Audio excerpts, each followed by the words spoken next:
Hi, this is Rushion McDonald. My guest is on the line. I haven't saw this young man since Las Vegas. I believe Las Vegas the last time I physically saw him. You know, we said we were going to talk. 4 years later, we talking. My next guest is an incredibly talented film and television actor whose credits span comedies and dramas such as The 40-Year-Old Virgin, Think Like a Man, Think Like a Man 2. That's where we became friends.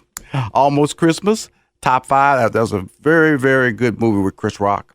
Las Vegas, saw him in there with Morgan Freeman doing his thing.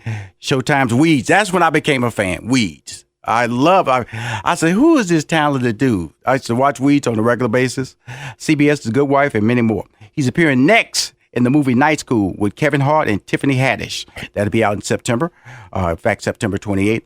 And he's shooting a new ABC series, A Million Little Things. He's been nominated for NAACP Image Awards, MTV Movie Awards, and Screen Actor Guild Awards.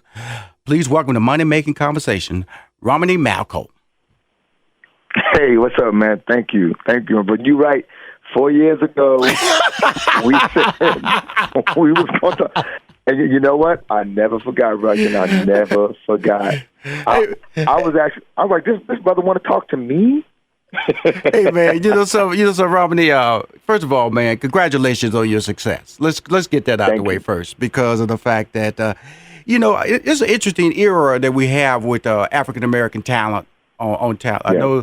I know you're Trinidadian. Let's put that out there. Let's put that out there correctly.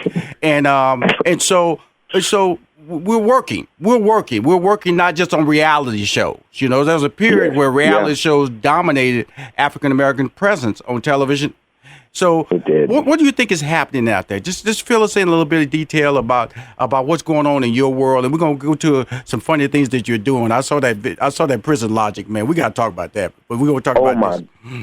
All right, man. Right off the bat, I want to start by saying thank you, really seriously. Thank you. I really appreciate you having me on here, my brother. Mm-hmm. Following up on your word, I appreciate that too. Mm-hmm. And I want to congratulate you on all of your success as well. Thank you. I remember when we first met. I think it might have been on the Steve Harvey show, and I was like, man, I dig that brother, man. You a solid dude, man. Mm-hmm. And so anyway, to be here talking to you is a privilege. To answer your question, my dude, I think that part of the major shift is, I believe a report came out, maybe 4 years ago, which basically showed that African-American dollars responded, African Americans as a whole responded, not as a whole, but just the general audience of African, TV audience, African Americans responded to advertising. And I think that kind of set off an alarm. And there were shows that were kind of pioneering the way for that. Shows like Kevin Hart's Real Husbands of Hollywood. Mm-hmm. I can't remember some of the other shows, but because right up the tip of my tongue, it's a little early for me on the West Coast. We can go put it out there, Anthony Anderson's show, that Blackish, and I remember I remember before it came out, Anthony Anderson called me and I said, Anthony, that title, man, it's crazy. And I brought him on the show. I still supported it. Brought him on Steve's show. Helped launch the show. Had him set in for Steve. Him and Tracy Ellis Ross set in a 4-hour show to promote. Because I always know you got to put the brand out there. That's been the main thing about my theme has been you got to. If people don't know you, they can't find you. If they can't find you, they can't support you. Yeah. You got to give them a choice, and that's the thing, And look, I know people in your audience are screaming right now. Don't forget Scandal. Don't forget Viola Davis's show. Don't forget, and they're right. But a lot of these shows came along, and and a lot of it incentivized these networks to begin, having more diversity, right? Because they saw that actually the black audience turned out to support, our black content, and also I grew up in an era where we watched Dynasty and the Dukes of Hazards and all these other shows because you know what I'm saying. That's what there was. You know what I mean? Don't get me wrong. I like Jeffersons, and my favorites was always the Jeffersons and Good Times. But the reality of it was that we just didn't have as much representation. Now that there is much representation, people choose it. You know what I'm saying? And people like to see something that reflects their likeness. They relate to it more. Quite often the content is speaking about things that they can relate to.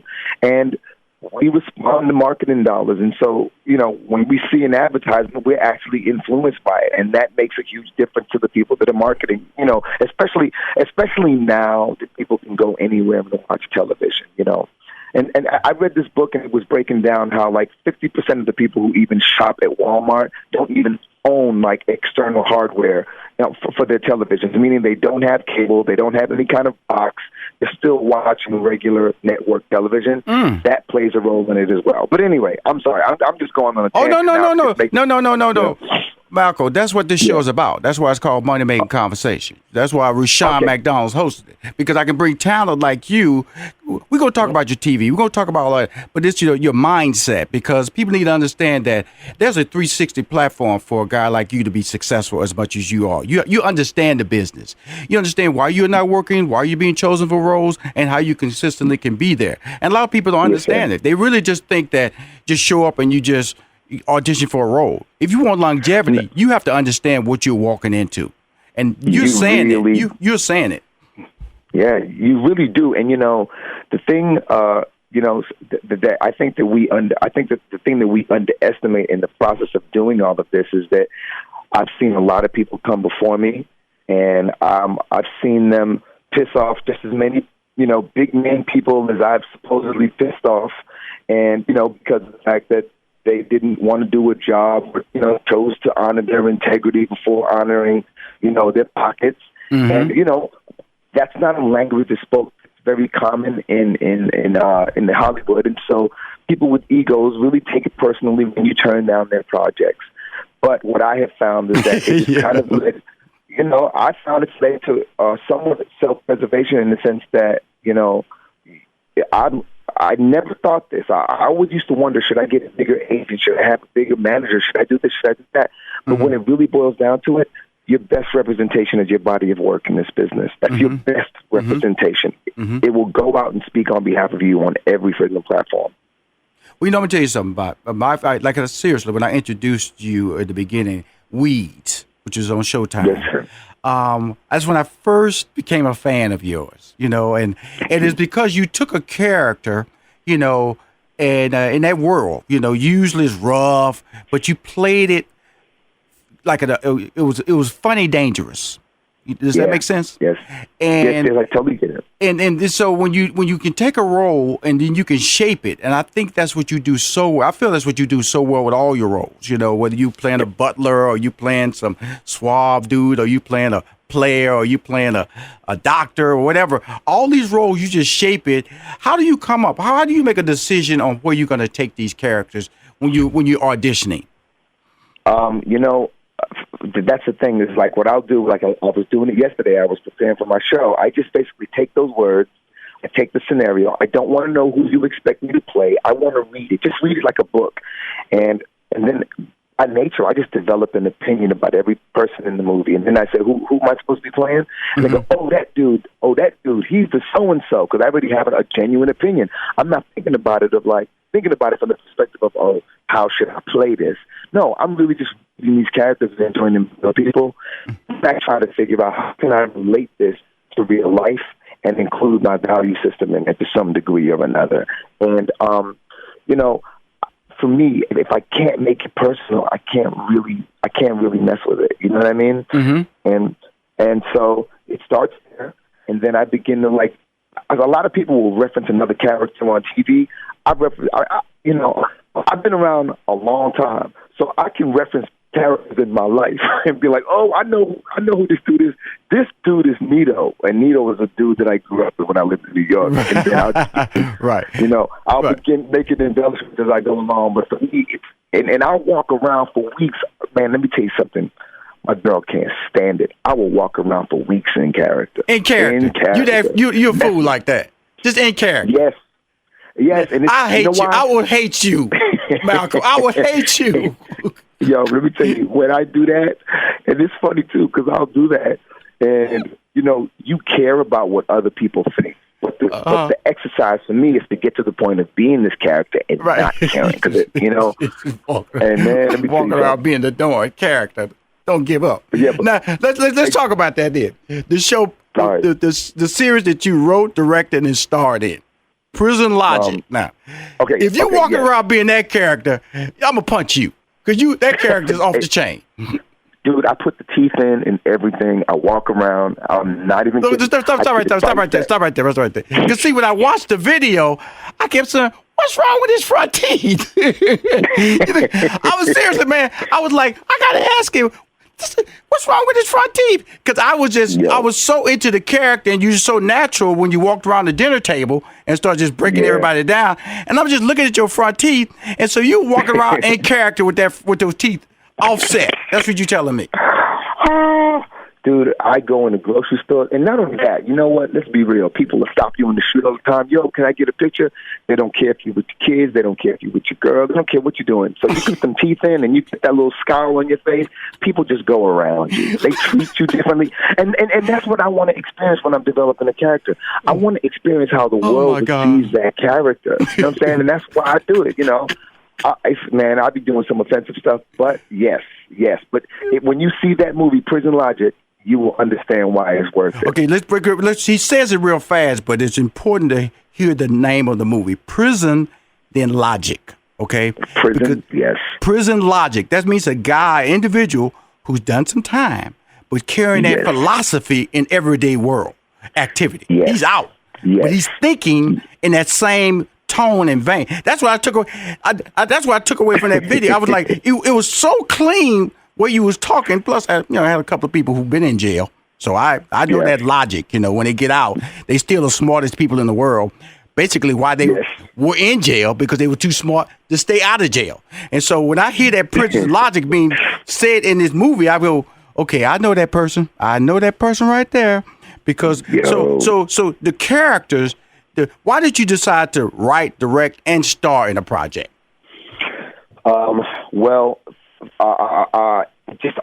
Honestly, I didn't want to write it.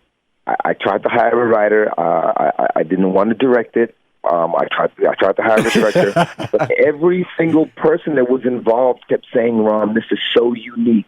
This is so unique to your voice that you have to do it." And so when we hired the writer, he ended up proving them right. When we tried to get directors involved, ended up proving them right. It was like, I just have it was specific to me. I didn't have the confidence, but I'm glad that they made me do it because, I ended up being able to put a touch on it and bring something to it that I don't think that... Hey, Romany, hold that thought. Because I want to continue this conversation on the phone. Romany Malco, talented actor. Be right back. Hi, this is Rushion McDonald. I'm back. You're listening to Money Making Conversations on the Phone. He's a very talented television actor. Credits expand from the 40-year-old virgin. That's his big breakout hit. I found him and fell in love with him on the Showtime show Weeds. He starred in 2 movies I executive produced that starred Kevin Hart, Taraji P. Henson, a lot of other talented African-American talent like Gabrielle Union, Think Like a Man 2. Huge success at the box office. He'll also be next month. He will be again with my man Kevin Hart and the hot. And she's on everything. Tiffany Haddish, that movie will be out. It's called Night School. It'll be out September 28th. Like I said, this young man's doing it all. When we left, Mr. Malco, you were talking about, I'm going to say that because, see, anybody who walks around and stays in character, let's talk about the prison logic. Because we started talking about it, but we didn't give people the details. Because I want to get people excited about this. I also want to make sure that anywhere I can help, social media-wise, to get the word out about this movie, please help me out. But first, break down that character, because if you go to the website, it's like a 2-minute and 29-second video that sets the stage of what this character is all about. And he's sitting at the dinner table with his mom, and his mom talking about she can't write him because she got arthritis. Then you go, you can't call, huh? That's prison logic, see? That's prison logic, see? Somebody tell you, mama said, there, baby, I would have written, but, I had arthritis. You go, you can't call mom. You can't call. So break down that whole scene and the character so we can know where we're going with this prison logic. Okay, so let me see it. So the scene that you actually saw that's actually on is a clip from the movie, and it's just basically an ex-convict has come home from prison, and he's gotten home from prison, and he's, set on becoming a motivational speaker, but his probation officer is insisting that he focus on just getting a 9 to 5 and doing the things that his probation requires. Get a 9 to 5 and take your analysis test, and just basically live the most, subservient life you can live to the system. And his mother is very much on that page as well. I don't want you going back in jail, but he's got this big dream that's going to take him away and, take him out of Fort Lauderdale, Florida, and move him to Orlando, Florida. But he hasn't gotten a permit, a travel permit from his probation officer, and his mother believes that she needs him around the house. The family believes they need him around. And so this is the debate that they're having at the moment, because he wants to go and they want him to stay. That character, believe it or not, I created that character many, many years ago on YouTube, and I would do it as a series while I was doing the first Think Like a Man. That's when I started. And every Sunday I would do this series. And the reason is because me as Romany Malco, especially back then, I'm just, to most of the kids that I wanted to reach, the people that are considered at-risk teens and whatnot, I'm just a corny dude, right? So I needed to find a way to use humor and real street stuff to, articulate points that were very, very important just for moving forward in life. And so I created this character, and the character was well received. The character that people would upload it to World Star. They would, come to YouTube and watch the live series. And eventually those people started saying, you got to make a movie. And believe it or not, I spent at least 4 or 5 years in Hollywood, people promising to help me make this movie. You got to make it so funny. Names, I could go down the list of names. And, and the truth is that it was all talk. And so I finally decided, you know what? I'm going to just I was living in Puerto Rico. I was like, let me just do a crowdfunding campaign and see if the people who want me to make this movie are really behind it. And I learned a lot of strategies about crowdfunding. So if you ever have questions, y'all got to ask me, please. Everybody listening, if you got questions about this stuff, ask me. I'll send you an email or some notes on how to actually go about it. But the strategies that I used, and let me know if I'm getting too long-winded, was I only asked for half of what I wanted. And by doing that, I was able to make the crowdfunding campaign look successful. And by making it look successful, I was able to attract investors. And I went ahead and made my movie without Hollywood. Now, I'm going to tell you something. This sounds like a sitcom. It sounds like a dramedy, a motivational ex-con speaker. That sounds like a slickster. Sounds like a guy who's been educated in prison. So it's a movie now. Everybody wants content. Now. Netflix wants content. Hulu wants content. Amazon wants content, including the networks and cable. Is it just going to stay in that movie? I'm just telling people. Encouraging anybody to see this movie. It's that entertaining. I'm just letting you know. It's that entertaining. And his character, man, his character is so believable. Because, like I said, everybody know this guy. Everybody that has met this guy, and everybody at a successful level and as a failure. He may have been a homeless guy on the street. Might have been this guy. And that's part of it, too, is that me growing up, whenever I was watching a show, even if I was watching the Flintstones, right, I always vibed more with Barney Rubble. If I was watching the Huntsman, I always vibed more with Ed Norton. You know what I mean? It didn't matter. I always vibe more with Sidekick. I always have. And that uncle you hear everybody talk about, but you don't ever see that uncle be the lead in the movie. I wanted that dude to be the lead. You know what I'm saying? Because I vibe more with those people, with those obscure, offbeat people who aren't necessarily, considered lead material. And so I want to say something, too, about this particular thing. I'm going to tell you, when you make an independent film, there's usually very little chance of making any money on an independent film. There's usually very little chance of it seeing the light of day. And, you have, I'm not going to say any names, but you have all these major outlets now that are unconventional outlets, live streaming and whatnot.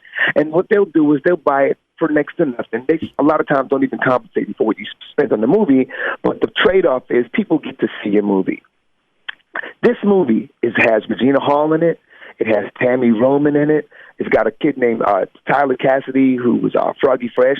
He pranked the world for a good 4 years as the rapper Krispy Kreme and Froggy Fresh on YouTube. And I've got myself in it, Bajalyn Odom, and the point that I'm making, the point that I'm trying to make is that I really had no clue that this movie was ever going to be anything other than the status quo in regards to how it would get distributed. But right now, we are doing business with some of the biggest producers in Hollywood because they got a glimpse of this movie. They saw this movie, they got a glimpse, and was like, wait a minute, I need to see that. I sent it to them. They looked at it, and they were like, all right, we in. Here's how we want to go, how we want to move forward. And I went from this little independent movie with a little crowdfunding budget, and I made it for like $400,000 to where this movie is going to have a wide release next year. And I can't even begin next year, though, 2019. And I can't even begin to tell you how much that alone has empowered and changed my life, dude. It has changed everything, my outlook. It's like once you know you can hunt your own food, the game changes. Now, you know what that means now, Romany. Okay, Rushion McDonald is promoting you right now. Before 2019. So I got to be there for the 2019, as well as come back on this show promote it. Because this is a movie, I'm just letting everybody know that it's outstanding. The cast, if anybody don't know Regina Hall, one of the most incredible comedic actresses in the game today. Hands down. Just brilliant. And the fact that you're doing this, but I wanted a lot of independent people to hear this, to let them know that there's no walk of shame in getting your movie done. There's no walk of shame in how you get it distributed. The thing is that it's your dream, but make sure you tie everything up. Make sure that you have the releases signed off. Don't just have people talking about I show up, and then all of a sudden you get an opportunity to get it sold, and you run around trying to find releases to sign off on. Be professional from day one, from upstart. And that's really important, and that's what you did with this movie. But before we go, I wanted to bring up something about this social network that you have called Life Management Tribe. What exactly is that? Wow, you know stuff.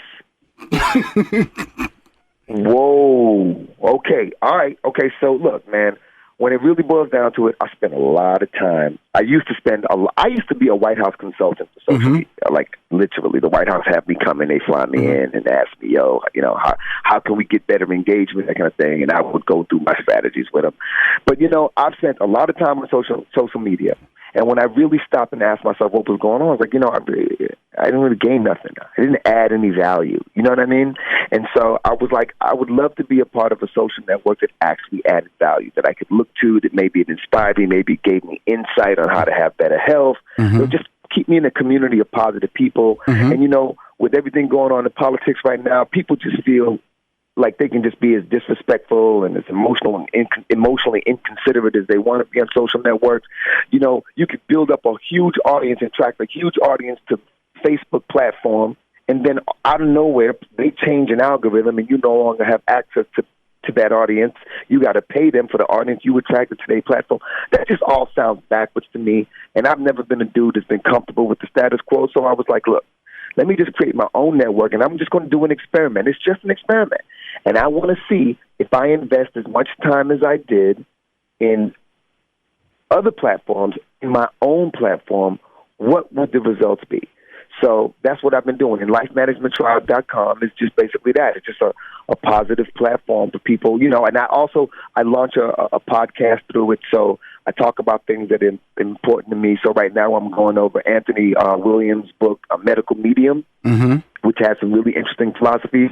But ultimately, man, just a place that adds value. You go to it and you feel like you got some information, you got some encouragement. People hold you accountable. We have challenges on there, fitness challenges. We just did a chlorella cleanse challenge where we did chlorella for 4 days and nothing else. Wow. Like a detox. Yeah, it's like, you know what? It's real stuff. And for me, that's the life I live, and that's what I want to be involved in. As a result of that, I don't really engage as much on the more, popular platforms because I'm usually involved in my own platform. But the reward is much greater, my brother. And and I've learned it ain't about reaching 400 million people. It's about reaching the people that want to reach you. And also, it's like adding value to the people who add value to you. Thank you, my brother. Thank you. Thank you. Hey, we're going to talk soon. And I'm also going to promote this. Send me a banner so I can promote this on my website and also on my social media. I will promote it on my social media to drive traffic to you, okay? Rushion, I got one beef to pick with you, and then I'm done. Can I pick that beef with you? Yes, sir. If I ever pronounce your name incorrectly,